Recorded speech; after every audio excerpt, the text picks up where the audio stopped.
Hi friends, ನಾನು ನಿಮ್ಮೆಲ್ಲರ ಪ್ರತೀಕ್ಷಾ. ಇವತ್ತು ನೋಡಿ ನಾವು ವಾಕಿಗೆ ಬಂದಿದ್ದೀವಿ. ನಮ್ಮಪ್ಪ ತರಕಾರಿ ತಗೊಳ್ಳೋಕ್ಕೆ ಬಂದಿದ್ದರು. ನಮ್ಮ ಅಪ್ಪ ಅಮ್ಮ ಅವ್ರ ಜೊತೆ ನಾನು ವಾಕಿಗೆ ಬಂದೆ. ನೋಡಿ ಫ್ರೆಂಡ್ಸ್, ಮನೆಗೆ ಹೋಗೋ ದಾರಿಲಿ ಇಲ್ಲೊಂದು ಆಂಜನೇಯ ದೇವಸ್ಥಾನ ಸಿಗುತ್ತೆ.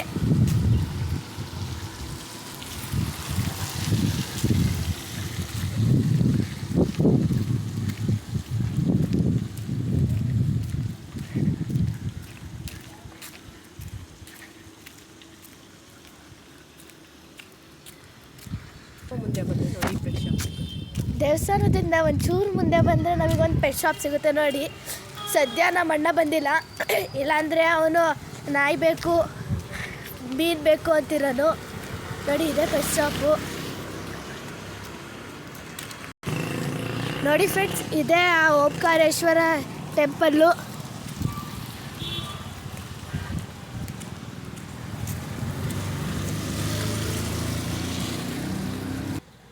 ಪೆಟ್ ಶಾಪಿಂದ ಮುಂದೆ ಬಂದಾಗ ಓಂಕಾರೇಶ್ವರ ಟೆಂಪಲ್ ತೋರಿಸಿದ ತಕ್ಷಣ ನನಗೆ ಬರ್ತೋಗ್ಬಿಡ್ತು ನಮ್ಮ ಅಣ್ಣನ ವಿಷಯ ಹೇಳೋದು. ನಮ್ಮ ಅಣ್ಣ ಯಾವಾದರೂ ನಾಯಿ ಬರಿಬೇಕು ಅಂತಿರ್ತಾನೆ. ನೋಡಿದ್ರೆ ನಮ್ಮಮ್ಮ 2 ನಾಯಿ ಮರಿಗಳನ್ನ ಸಾಕೋಕ್ಕಾಗಲ್ಲ, ನಾಯಿ ಮರಿ ಬಿಟ್ಟು ಮೀನು ಬೇಕು ಅಂತಾನೆ. ನಮ್ಮ ಮನೇಲಿ ಅಕ್ವೇರಿಯಮ್ ಇಲ್ಲ, ಅದೆಲ್ಲಿ ಹಿಡ್ಕೊತಾನೆ ಅಂತ ನಂಗೊಂದು ಡೌಟು. ನಮ್ಮ ಮನೆಗೆ ಕುಕ್ಕರ್ ಒಳಗಿರ್ತಾನೋ ಇಲ್ಲ ತೊಟ್ಟಿ ಒಳಗಿರ್ತಾನೋ, ಇಲ್ಲಾಂದರೆ ಅವ್ನು ಚಡ್ಡಿ ಒಳಗೆ ಹಾಕತ್ತಾನೋ ಅಂತ ಡೌಟು.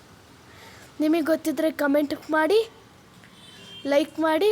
ಈ ವಿಡಿಯೋ ಇಷ್ಟ ಆದರೆ ಲೈಕ್ ಮಾಡಿ, ಸಬ್ಸ್ಕ್ರೈಬ್ ಮಾಡಿ.